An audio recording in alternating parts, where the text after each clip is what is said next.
ਇਕ ਓਂਕਾਰ ਸਤਿਗੁਰ ਪ੍ਰਸਾਦ। ਜਤ ਪਹਾਰਾ ਧੀਰਜ ਸਨਿਆਰ, ਐਰਨ ਮਤ ਬੇਦ ਹਥਿਆਰ। ਔਖਲਾ ਅਗਨੀ ਤਪਤਾਓ, ਭਾਂਡਾ ਪਾਓ ਅੰਮ੍ਰਿਤ ਤਿਤ ਢਾਲ। ਕੜੀਏ ਸ਼ਬਦ ਸੱਚੀ ਟਕਸਾਲ, जिन को नदर कर्म तिनकार। नानक नदरी नदर निहाल, जिन को नदर कर्म तिनकार। नानक नदरी नदर निहाल। ये जपजी साहब जी की 38ਵੀਂ पौड़ी है, जिथे पातशाह जी ने अमृत किवें बनता है अते किस भांडे विच ढलदा है, वो किहड़ी टकसाल है। घड़िए शब्द सच्ची टकसाल, वो किहो जी टकसाल होगी जिथे शब्द नूं घड़ना है, क्योंकि शब्द गुरु है। घड़िए शब्द सच्ची टकसाल। सतगुरु धन धन चवर छत्र दे मालक श्री गुरु ग्रंथ साहब जी दे विच अंग 8 ते 38ਵੀਂ पौड़ी जपजी साहब जी की शोभत है। सो इस दे विच सतगुरु समझा रहे हैं कि किहो जिहा असी मन घड़न तो बाद, क्योंकि जदों असी सरमखंड दे विच सी ते मन सुरत बुद्ध मत घड़ी गई, फिर साडा कर्मखंड तो अगे जदों सचखंड दे विच पहुंच गए, हुण इत्थे शब्द जिहड़ा उस नूं घड़ना तां कि वो टकसाल किहो जी होवेगी जिथे शब्द घड़िया जाण। जत पहारा, किहो जी हट्टी जत दी। जत मीनस साडी जत इन्नी कि साडे इंद्रियां ते कंट्रोल होवे कि असी कदी भी डोल ना सके। ना रूप सानू डला सके, ना सुगंध डला सके, ना राग डला सके। सानू कोई भी चीज़ स्पर्श तो भी असी, कई लोगों ने यह सोच लिया कि जत मीनस कि असी जे ब्याह ना कराया तो जती बन गए। बाणी नहीं इसनूं जत कहंदी, क्योंकि इत्थे जत है असी अपने इंद्रियां नूं इन्ना कंट्रोल च लैके जाना कि साडे जिहड़े 5 तरह के असाध रोग है, चाहे रूप दा है, चाहे कन्ना दा है, चाहे नासां दा है, चाहे चमड़ी दा है, चाहे लिंग दा है, ये सारे रोग जिहड़े है इन्हां तो असी इंद्रियां नूं कंट्रोल च लिआउणा। ते जे कहिए कि ब्याह नहीं कराया ते असी जत पा लई, जती सती बन गए, बाणी कहंदी नहीं। जत की है कि सही देखना, सही सुनना, सही स्पर्श करना, सही बोलना ते सही चलना, ये सारा कुछ जत दे विच आउंदा। ते जे कहिए ब्याह ना कराउण दे नाल जती बन गए तां सतगुर कबीर महाराज जी तां कहंदे है, बिंद रख जो तरिए भाई, खुसरे क्यों ना परमगत पाई। जे कहंदे बिंद नूं रखिया ते कोई तर जांदा तां खुसरे जिहड़े है वो सारे ही उस परमात्मा दे मुक्ति नूं पा लैंदे, परमात्मा दे विच लीन हो जांदे, मिल जांदे। जतन करे बिंद किवे ना रहाई, मनुआ डोले नरक जाई। जतन करदे है कि असी इस बिंद नूं किवें रोकना है, पर मन डोल रहा है। जदों मन डोल जाता तो फिर नरक दे विच पैंदे, क्योंकि उन्होंने साफ कह दिता, गृहस्थ करे तो धर्म कर, नहीं तो कर बराग।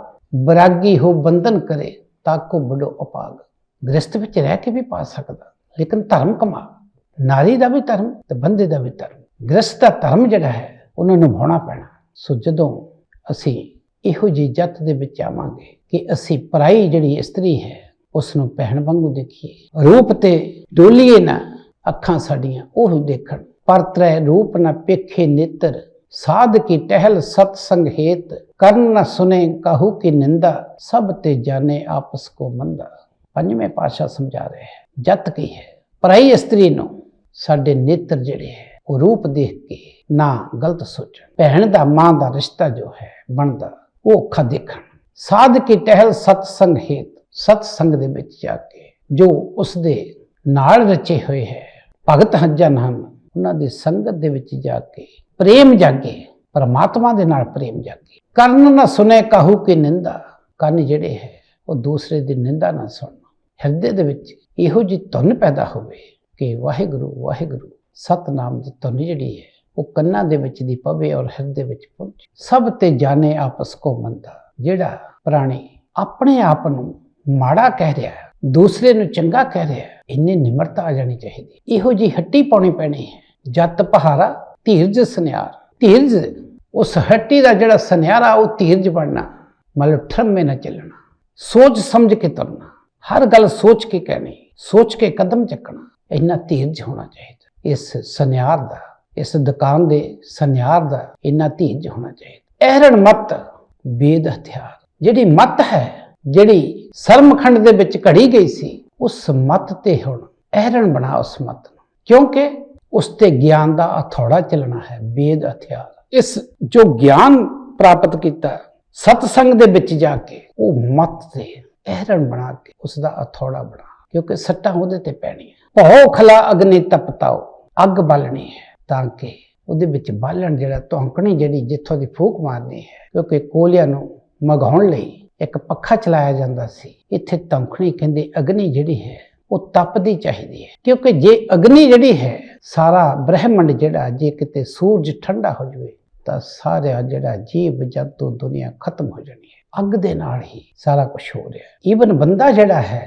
ਉਹਦਾ ਟੈਂਪਰੇਚਰ ਜਿੰਨਾ ਪਰਮਾਤਮਾ ਵੱਲੋਂ ਫਿਕਸ ਕੀਤਾ, ਜੋ ਸਾਇੰਸ ਨੇ ਸਿੱਧ ਕੀਤਾ कि 98.4 ਫਾਰਨਹੀਟ ਉਹਦਾ ਟੈਂਪਰੇਚਰ ਰਹਿੰਦਾ, ਚਾਹੇ ਉਹ ਬਰਫ਼ ਦੇ ਵਿੱਚ ਚਲ ਜਾਵੇ, ਚਾਹੇ ਉਹ ਗਰਮੀ ਦੇ ਵਿੱਚ ਚਲ ਜਾਵੇ, ਅੰਦਰਲਾ ਉਹਦਾ ਪਾਰਾ ਜਿਹੜਾ ਸੇਮ ਰਹਿੰਦਾ। ਇੱਥੇ ਅਗਨੀ ਜਿਹੜੀ ਹੈ ਉਹ ਤੋਂ ਇੰਨੀ ਕੁ ਵਧੀਆ ਉਸ ਹਿਸਾਬ ਦੇ ਨਾਲ ਜਲਾਉਣੀ ਹੈ, ਫੂਕ ਮਾਰਨੀ ਜਿਹਦੇ ਵਿੱਚ ਦੀ, ਤਾਂ ਕਿ ਉਹਦੇ ਵਿੱਚ ਦੀ ਤਪ ਜਿਹੜਾ ਤੇਰਾ ਗਿਆਨ ਜਿਹੜਾ ਇੰਨਾ ਤਪ ਹੋਵੇ ਕਿ ਕਾਮ ਕ੍ਰੋਧ ਲੋਭ ਹੰਕਾਰ ਜਿਹੜੇ ਹੈ ਤੇਰੇ ਨੇੜੇ ਵੀ ਨਾ ਹੋ, ਇੰਨਾ ਤੇਰਾ ਤਪ ਚਾਹੀਦਾ। ਭਾਂਡਾ ਪਾਓ ਅੰਮ੍ਰਿਤ ਤੇ ਟਟਾਲ, ਭਾਂਡਾ ਕਾਹਦਾ? ਭੈ ਦਾ। ਜੇਕਰ ਪ੍ਰਮਾਤਮਾ ਦਾ ਭੈ ਹੈ ਨਹੀਂ ਤਾਂ ਫਿਰ ਜਿਹੜਾ ਕੁਛ ਵੀ ਨਹੀਂ ਪੈਦਾ ਹੋ ਸਕਦਾ, ਕਿਉਂਕਿ ਸਤਿਗੁਰ ਰਵਿਦਾਸ ਮਹਾਰਾਜ ਜੀ ਕਹਿੰਦੇ ਹੈ, ਸਾਧ ਸੰਗਤ ਬਿਨਾ ਭਾਉ ਨਹੀਂ ਉਪਜੇ, ਭਾਵ ਬਿਨਾ ਭਗਤੀ ਨਾ ਹੋਏ ਤੇਰੀ। ਜਿੰਨੀ ਦੇਰ ਤੱਕ ਤੇਰੇ ਵਿੱਚ ਭੈ ਹੀ ਨਹੀਂ ਉਸ ਪ੍ਰਮਾਤਮਾ ਦਾ, ਤਾਂ ਫਿਰ ਤੂੰ ਢਾਲੇਗਾ ਕੀ? ਭਾਂਡਾ ਤਾਂ ਭੈ ਦਾ ਚਾਹੀਦਾ, ਜਿਹਦੇ ਵਿੱਚ ਅੰਮ੍ਰਿਤ ਬਣਨਾ ਉਹ ਭਾਂਡਾ ਚਾਹੀਦਾ। ਭੈ ਪਰਮਾਤਮਾ ਦਾ ਹੋਣਾ ਚਾਹੀਦਾ, ਕਿਉਂਕਿ ਇੱਥੇ ਭੈ ਜਿਹੜਾ ਹੈ ਉਸ ਪਰਮਾਤਮਾ ਦਾ ਜੇਕਰ ਖਤਮ ਹੋ ਗਿਆ ਤੇ ਅਸੀਂ ਸ਼ੈਤਾਨ ਬਣ ਗਏ। ਭਾਂਡਾ ਪਾਓ ਅੰਮ੍ਰਿਤ ਤੇ ਟਟਾਲ। ਸੋ ਜਿਹੜਾ ਪ੍ਰੇਮ ਦਾ ਭਾਂਡਾ ਹੈ, ਪ੍ਰੇਮ ਹੈ ਜਿਹੜਾ, ਉਸਨੇ ਅੰਮ੍ਰਿਤ ਬਣਨਾ, ਪਰ ਭੈ ਜਿਹੜਾ ਪਰਮਾਤਮਾ ਦਾ ਚਾਹੀਦਾ। ਜਿੰਨੀ ਦੇਰ ਤੱਕ ਭੈ ਹੈ ਨਹੀਂ ਉਸਦੀ ਜਿਹੜਾ ਡਰ ਹੈ, ਡਰ ਦੀ ਜਦੋਂ ਅਸੀਂ ਢਾਲਣ ਲਈ ਹਵਾ ਮਾਰਨੀ ਹੈ, ਕੋਲੇ ਨੂੰ ਮਗਾਉਣਾ ਹੈ, ਉਹ ਡਰ ਦੀ ਧੌਂਕਣੀ ਚਾਹੀਦੀ ਹੈ, ਤੇ ਭਾਂਡਾ ਪ੍ਰੇਮ ਦਾ ਚਾਹੀਦਾ, ਜਿਹਦੇ ਵਿੱਚ ਅਸੀਂ ਅੰਮ੍ਰਿਤ ਢਾਲਣਾ ਹੈ, ਪ੍ਰੇਮ ਰੂਪੀ ਅੰਮ੍ਰਿਤ ਬਣਨਾ ਹੈ। ਸੋ ਮਨ ਤੂੰ ਜੋਤ ਸਰੂਪ ਹੈ ਆਪਣਾ ਮੂਲ ਪਛਾਣ।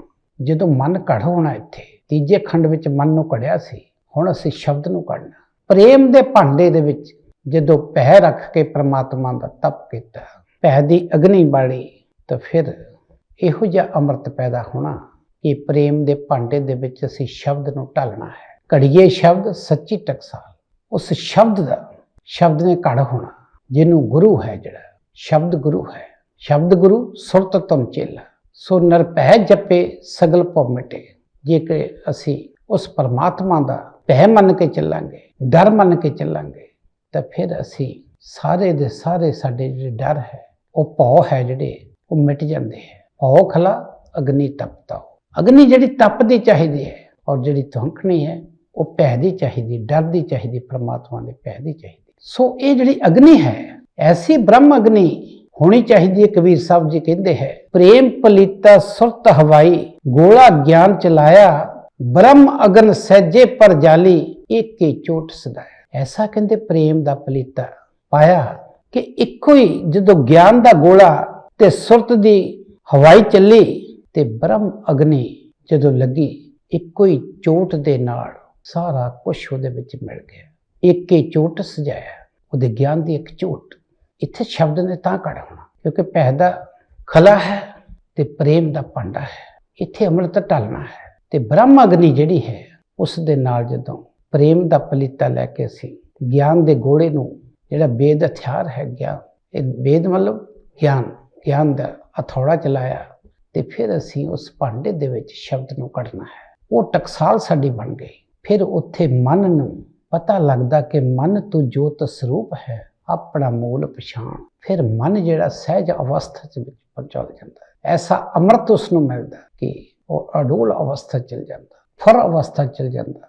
ਸੋ ਧਰਮ ਦੀ ਜਿਹੜੀ ਪੂਰੀ ਦੀ ਪੂਰੀ ਸਾਧਨਾ ਹੈ, ਇਹ ਮਨ ਦੀ ਹੈ। ਮਨ ਨੂੰ ਜਿੱਤਣਾ ਹੈ, ਮਨ ਨੂੰ ਮਾਰਨਾ ਹੈ। ਜੇਕਰ ਮਨ ਨੂੰ ਨਾ ਮਾਰਿਆ ਤੇ ਮਨ ਦਾ ਹੀ ਸਾਰੀ ਖੇਡ ਹੈ। ਮੰਮਾ ਮਨ ਸਿਓ ਕਾਜ ਹੈ, ਮਨ ਸਾਦੇ ਸਿੱਧ ਹੋਏ। ਮੰਮਾ ਮਨ ਸਿਓ ਕਹੇ ਕਬੀਰਾ, ਮਨਸਾ ਮਿਲਿਆ ਨਾ ਕੋਈ। ਸੋ ਜਦੋਂ ਸਾਰੀ ਦੁਨੀਆ ਲੱਭ ਲਓ, ਜਦੋਂ ਵੀ ਅਸੀਂ ਜਿੱਤ ਪ੍ਰਾਪਤ ਕਰਨੀ ਤਾਂ ਮਨ ਨੂੰ ਜਿੱਤਣਾ ਪੈਣਾ, ਨਹੀਂ ਤਾਂ ਇਹ ਜੀਵਨ ਦੀ ਬਾਜੀ ਸਾਰੇ ਹਾਰ ਗਏ ਜਿਨ੍ਹਾਂ ਨੇ ਮਨ ਤੋਂ ਹਾਰ ਗਏ।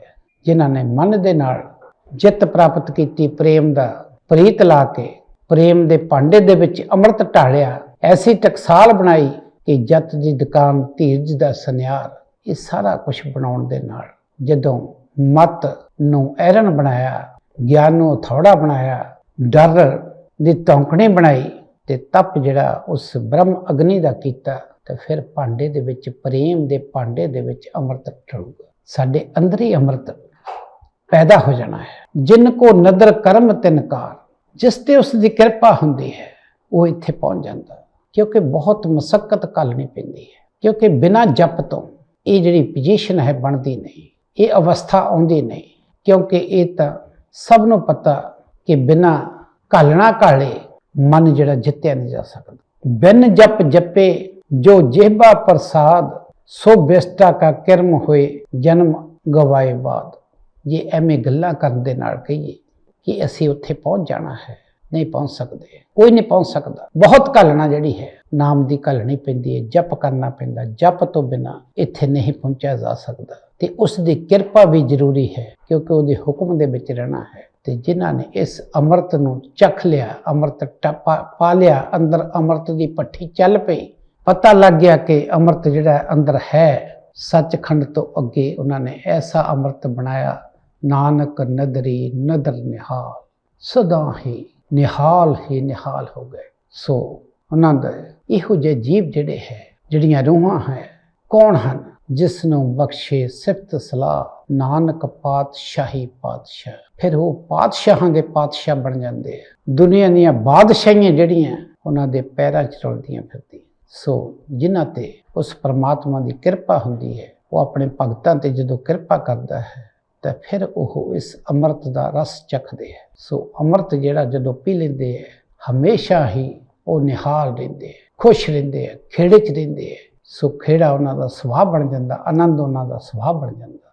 ਸੋ ਇਸ 38ਵੀਂ ਪੌੜੀ ਦੇ ਵਿੱਚ ਸਤਿਗੁਰ ਪਾਤਸ਼ਾਹ ਨੇ ਕਿਸ ਤਰ੍ਹਾਂ ਅਸੀਂ ਸ਼ਬਦ ਦੀ ਸੱਚੀ ਟਕਸਾਲ ਬਣਾ ਕੇ ਕੱਢਣਾ ਹੈ ਸ਼ਬਦ ਨੂੰ, ਉਸ ਦਾ ਤਰੀਕਾ ਦੱਸਿਆ ਹੈ ਕਿ ਅਸੀਂ ਸੂਖਮ ਜਿਹੜੀਆਂ ਚੀਜ਼ਾਂ ਉਹਨਾਂ ਨੂੰ ਕੰਟਰੋਲ ਕਰਨਾ ਹੈ। ਕੰਟਰੋਲ ਕਰਕੇ ਅੰਦਰੋਂ ਹੀ ਅਸੀਂ ਅੰਮ੍ਰਿਤ ਜਿਹੜਾ ਸਾਡੇ ਮਿਲਣਾ ਹੈ, ਔਰ 10ਵੇਂ ਦੁਆਰ ਦਾ ਅੰਦਰੇ ਹੀ ਜੋਤ ਸਾਡੀ ਜਿਹੜੀ ਜਗ ਰਹੀ ਹੈ ਉਸ ਨੂੰ ਦੇਖਣਾ ਹੈ। ਸੋ ਆਓ ਗੁਰੂ ਮਹਾਰਾਜ ਦੇ ਚਰਨਾਂ ਦੇ ਵਿੱਚ ਬੇਨਤੀ ਅਰਦਾਸ ਅਰਜ਼ੋਈ ਕਰੀਏ ਕਿ ਜਿਹੜੀ ਸਿੱਖਿਆ ਘੜੀਏ ਸ਼ਬਦ ਸੱਚੀ ਟਕਸਾਲ ਦੀ ਪੌੜੀ ਤੋਂ ਮਿਲਦੀ ਹੈ, ਪਰਮਾਤਮਾ ਆਪ ਕਿਰਪਾ ਕਰੇ, ਮਤ ਬਖਸ਼ੇ, ਸੱਚ ਦੇ ਰਾਹ ਤੇ ਚੱਲਣ ਦੀ ਤਾਕਤ ਬਖਸ਼ੇ। ਸੋ ਜਿਹੜਾ ਇਹੋ ਗਲਤੀਆਂ ਹੋਈਆਂ ਪੜ੍ਹਦਿਆਂ ਤੇ ਉਚਾਰਦਿਆਂ ਤੇ, ਕਿਉਂਕਿ ਬਾਣੀ ਜਿਹੜੀ ਹੈ ਇਹ ਅੱਖਰੀ ਗਿਆਨ ਨਹੀਂ ਹੈ, ਅਨੁਭਵ ਦਾ ਗਿਆਨ ਹੈ।